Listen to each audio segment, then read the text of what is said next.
possibly can. Now to the other rather disturbing events of those further reports last night. I'm shocked and I'm disgusted. It is shameful.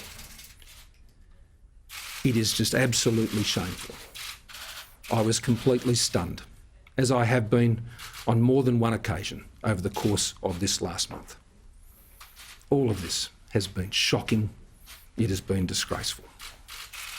It has been a month of such reports.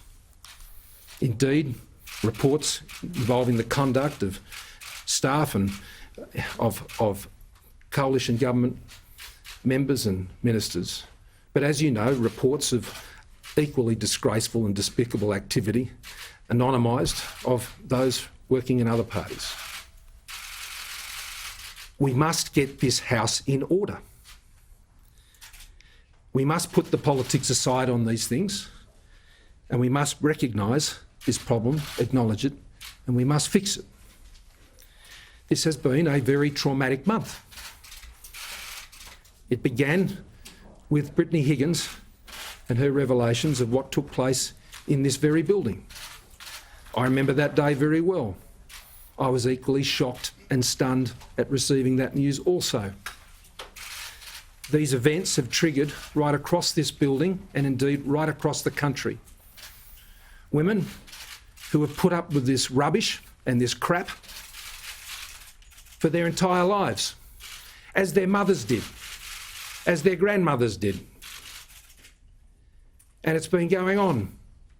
We've been talking about it in this place for a month. They've been living with it for their entire lives. And the women listening to me today know that to be true. So as much as it has been a topic of discussion here and around the country, specifically in relation to these disgraceful acts, it is something that has been the lived experience of Australian women for a very long time. And I welcome the spotlight that is now being placed on this.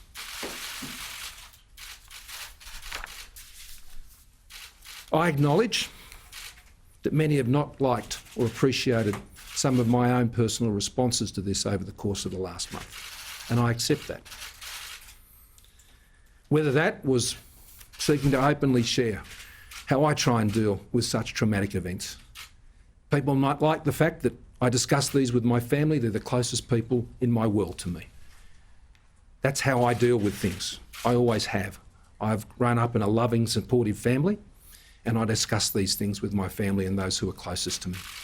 No offence was intended by me saying that I discuss these issues with my wife.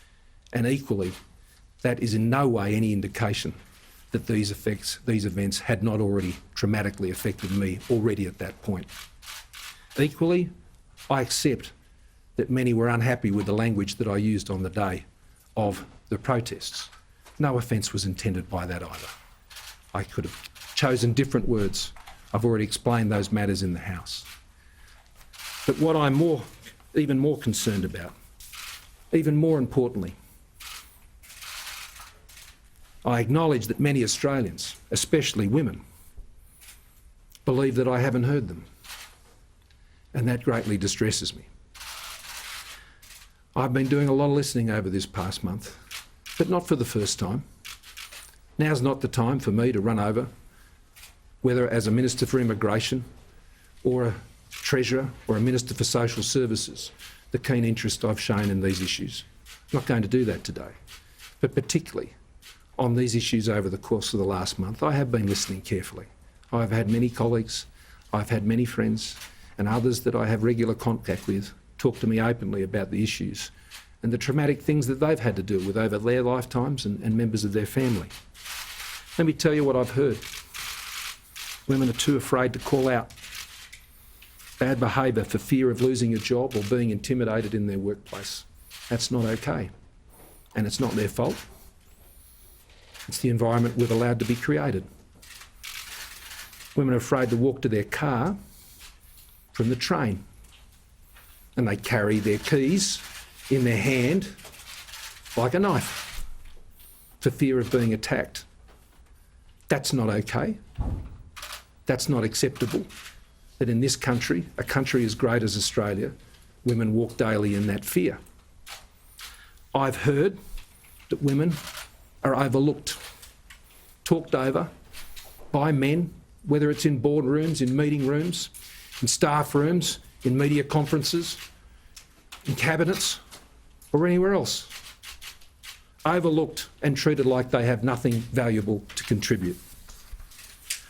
I've heard about being marginalised, women being intimidated, women being belittled, women being diminished, and women being objectified. That's not okay. I've heard that women, when offered a job, take the salary offered because they don't feel they can ask for more, whereas the blokes do, and they get it. That's not okay. Whether this is unconscious deafness and blindness, or whether it is willful malevolence that is behind all of this, it must be acknowledged, it must be called out, and it must stop.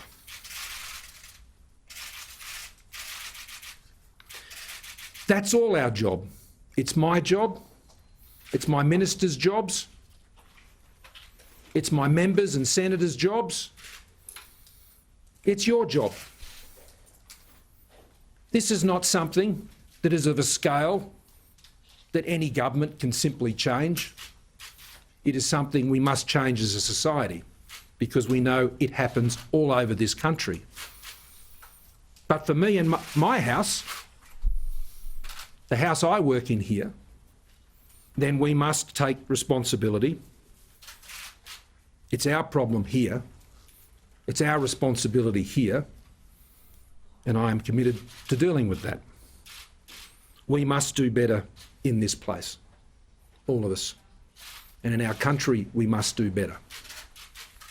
Now, forgive me the indulgence. Forgive me this indulgence.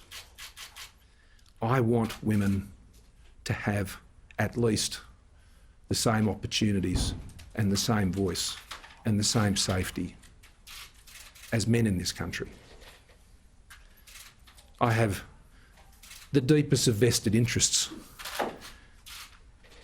Criticise me, if you like, for speaking about my daughters, but they are the centre of my life. My wife is the centre of my life. My mother, my widowed mother, is the centre of my life. They motivate me every day on this issue. They have motivated me my entire life. They have taught me the values and the faith that sustains me every single day in this job, which is why I'm here. I owe them everything. And to them, I say to you girls, I will not let you down. To the many other women who are in this place, who have shared their stories with me, I thank you for your feedback, your honesty, your support, your counsel, and your courage. I know there are plenty of women who work in this building today, whether they be members or senators or ministers, shadow ministers, staff, journalists, who say, why should I bother? Why should I bother? Why shouldn't I just walk away? There has never been a more important time for women to stand in this place. I want to see more women in this place. I've done many things to get more women in this place, and I intend to do more. I've put more women in my cabinet than any other Prime Minister ever has before, and I look forward to doing more. I need women to stand with me as we go about this. As we stand together, I need them to stand in this place.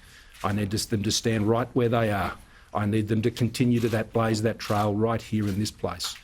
I admire their courage and I call on it. Questions?